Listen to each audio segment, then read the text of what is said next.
Alright. I'm doing my top 10 favorite decks of 2015. Normally we do hated decks, and last time I did my top 10 hated decks of the year. Alright, so these are your top 10 favorite decks of this form. Yeah, no, not just... This year?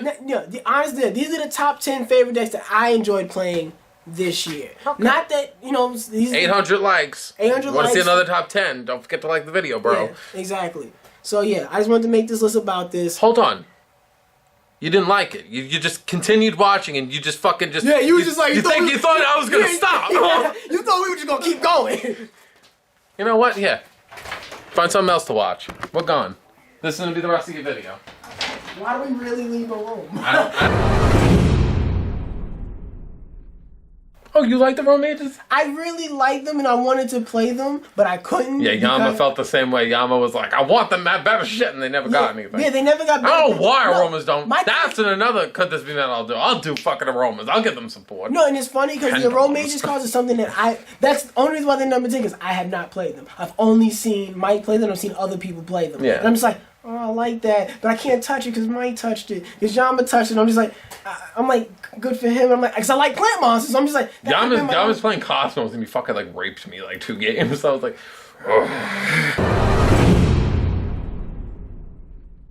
Number 9. UAs. I hate them. You're probably a fat fuck on the computer. Even though they kind of came out... I hate that deck. They came out in 2014, but I always lose to that. They got their support in 2015 that kind of made them more meta, more consistent. Can I just say one small thing about them? You see, there are some decks in Yu-Gi-Oh! Where I feel like I don't care how good you are or how good I am. I feel like there's just a deck where it's just me personally as a Yu-Gi-Oh! Player, it's just a terrible match to me. And Shadal's and UAs were, and I will always hate UAs and Shadal's for it. Because they were just... To me, UAs, I feel like people probably just don't play them because they don't have much variety. Good. I don't want They don't have much variety, but now I feel like they have somewhat of enough to just have a baseline reality of what they can do and all the little effects of all the little capabilities and things they can do. But swear to God, the only thing that they need, they got another level 4 monster, they'd be popping up in this bitch. But maybe they don't need that because reinforcement of the army is gone, so yeah. 6 Sams. It's a deck that was slowly dying off. I feel like this is the end. I feel like this video could be titled "Top 10 Decks Kisame Hates." I feel like it's just one of those. Literally, I really stopped playing it because especially now that Rhoda's gone, this deck is dying off. But I feel like Rhoda just got hit, so for the majority of the year, I had my time with this deck. But dying down. You know what's a little piece of information? You know, Gateway is like legal in fucking the OCG. I think it's at 2 in the OCG. Well, and I'm like, if Rhoda's not, I feel like if Rhoda's gone, Gateway should come back. You know what's funny? I even said it to my friend Adam yesterday. I said, how I feel towards 6 Sams personally is Gateway could come back to 1. I wouldn't say anything. I wouldn't like it, but it could. 2? No. Another deck I don't like. It's another deck I don't like. It's funny. It's a deck that I like. I just like that whole...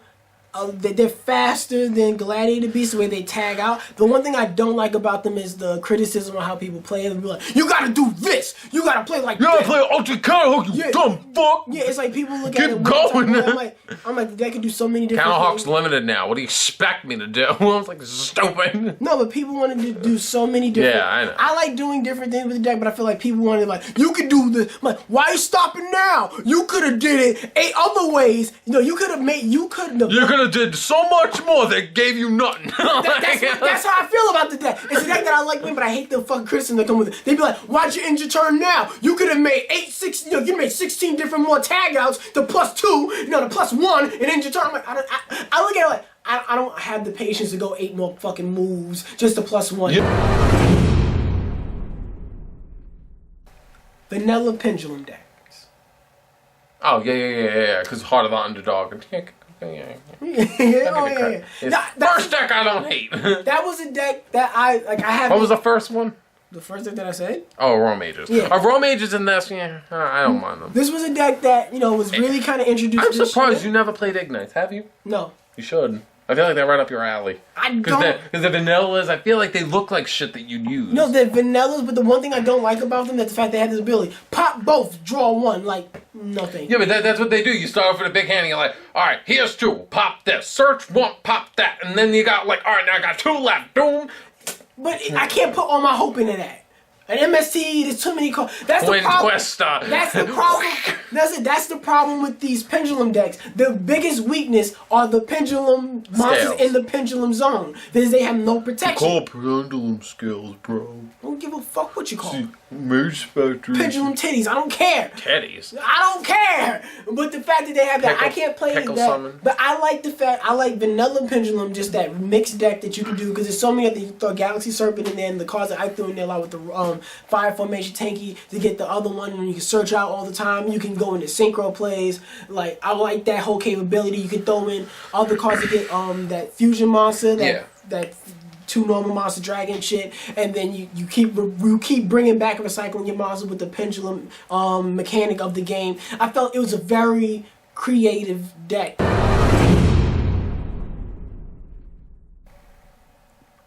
How was a nice take on the Red Eye stuff? Yeah, I like the stuff that came out, and I feel like there's a lot of different directions you can go with this new Red Eye support. And as much as I keep trying, I'm still playing it. Oh.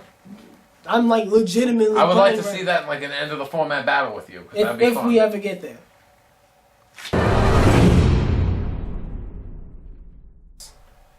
That was a deck. I'm not even gonna start. No, that was a deck. I think. Have you ever had like a moment where you feel like you yelled about something so much in your life that I'm not even. No, it's like I feel like there's like not even like words. It's like I can't even. I can't even. I can't even.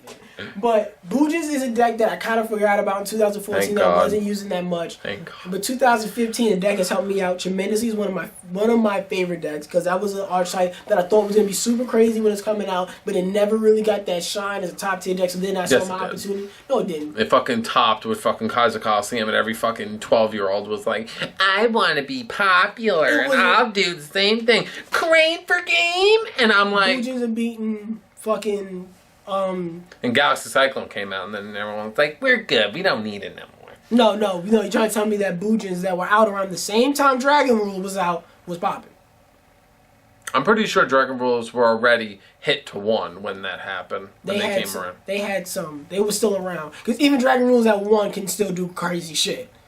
Yeah, that's true. I'm not going to lie, but I'm going to say that Dragon Rulers, in my opinion, were better than Dragon Rules when they were hit. Boojins were around with the fucking Mermills and the Lancians, the Fire Fist, the Spell Books, and the Dragon Rulers. And I feel like Boojins were not a part of that conversation. Number 3, Mass Heroes. Okay. They're fine. That's a deck that you can kind of splash anywhere, and I hate the fact that I do it so much that because I feel like that's all I can. Well, Darklaw's an amazing card. I can't give you like. That's the thing. And thank God Darklaw didn't have more attack points. Darklaw and Acid are just such great cards, and when Mass Change 2 helps you use it in any deck, and then just playing them within regular Elemental Heroes gets Elemental Heroes a brand new spin. Because the one thing I loved about it was the fact that how Avion, Bubble Man, Burstinatrix, and Sparkman have like their own signature cards. Yeah. But like who the fuck would play that? They're stupid. But now imagine, now I can do this. And if you try to get rid of them, Mass Change, go change into something else, even better. Yeah. And then now I'm in the graveyard. Here's Miracle Fusion, go into an Omni Hero. It's like there's so many like nice little trinkets that I could do with the deck. With Mass Heroes, so many different things. I love a deck that can do a lot of things. I love variety. Oh my god! Can you believe it? Like they're spellcasters, and then they have these effects, and then you can send them from the deck to the graveyard. So then that way they get even more effects. Oh my god! And then they're so splashable in everything. Wow, this sounds. Oh my god! This sounds so like these decks just seem like straight up like dirt. Like what's gonna be your number 1? Like Exodia and like fucking Final Countdown when they were popular. What's a deck that's so cruel that doesn't let you do anything? What is Herald of Perfection? Oh my god! If you base it off that, if you base my number, if you base my Is my like list it like on Herald of Perfection? No, it's funny. If you base my list off that saying, my number one deck is gonna make so much sense to what you just said. But I want to talk a little bit more about Shaddoll, just a little bit more. I love the deck. My favorite Shaddoll Falco, because it's like, oh, I'm still a Shaddoll. I get to recycle a little bit, and I can go into synchro plays, and synchro plays leave some more variety because it's not a Shaddoll synchro. Just let the camera see it. Oh my god! Ah! My number one deck is Kaijus. That's my number one favorite deck to play this year. I don't care about them. No, see, you don't care about them. Most of the internet doesn't I might care even about play them. I might play them with fucking Gradles. You better not. See, now, you know what? I was going to make a whole video about why people shouldn't do it, but fuck it. Let's just tackle the subject here. If you're doing that, you're stupid. You're in the league with volcanics to me, where people are like, oh my god, Gradles are... Oh, no, people who fuck around with Kaijus, not Gradles. People fuck around with Kaijus with all these other archetypes that it doesn't fucking belong in. You need to stop it. You need to kill your fucking self because you're not creative. Because they're so trolly. So I'm going to play the Yosenjus and move your own shit to your hand. Or, because then they pop back to my hand and I can summon these. Or no, I'm going to play them with Gradles, because Gradles take the monster. So I'm going to sacrifice your monster for a Kaiju monster, then I'm going to play a Gradle monster, attack you, get my Kaiju monster back. Oh, I'm so smart. That's not what they do. That's not what Gradles do. That's not what Kaijus do. If you think that's what they're doing, you're fucking stupid. Let me tell you something. I'm playing Kaijus. I'm playing a pure Kaiju deck, but it's based around the mechanic of what Kaijus do. They're a control deck. They control the field. That's what they do. They get on the field, you move your opponent's shit out the way, you get them on the fucking... salty. No, because this is what you're supposed to do with them. And my deck is beating all those other decks every single time. And that's why I'm like, you look at me like, oh my god, who thought of this? I'm like, I thought of this. I thought it was fucking English that you could do this. They're a control deck. You move your opponent's shit to the side, you summon them, you have your brainwashing, your control, whatever fucking brainwashing card, you got Owner's Seal, you got the Rescue Warrior who doesn't take battle damage and he can browse into a monster, you can set him, they can attack it back, you get your monster back. There's so many ways to get the card back on your side of the field. There's Grinder Golem that also takes over your opponent's side of the field. There's Archfiend, there's the Archfiend Nightmare, with all of that. You put it, you can control your opponent's side of the field, get them on the field to battle, get stronger monsters. They have their effects with the turtle and the Doomsday card or whatever. That negate cards, get extra cards on the field. Kaijus are my favorite deck of this year. They're getting up there. They have Doggoran, who looks like Godzilla, and they're based off these big giant monsters that are just fucking cool. They have their waterfront. Hopefully they get more field cards. They can do other things. Scrub down! You get that stuff? It's my favorite deck of the year. Comment down your favorite decks. Maybe if you like this video and it gets 800 likes, maybe I'll do a top 10 favorite decks that I liked playing this year. Like the video, 800 likes, you'll see more top 10s and things of that such. I'm Spidey this Wait a minute. They still don't like the video. Bye.